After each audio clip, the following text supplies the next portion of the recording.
இல்ல ஐயா வந்து கேட்ட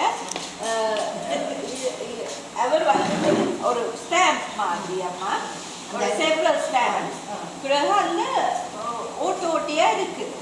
அப்ப இவர் வேர்க்கார வந்துட்டு சொன்ன இது யார் வெட்டின. அப்ப எனக்கு பயம் வந்துட்டு எனக்கு தான் அது இவ்வளவு போகுது. நான் விட்டுட்டு சொல்லிட்டேன் ரவி செஞ்சுட்டேன். நான் ரவி வெட்டினேன். அப்ப ரவி சொன்னேன் நான் வெட்டிட்டே இல்லை ஐயா. அப்ப நான் சொன்னேன்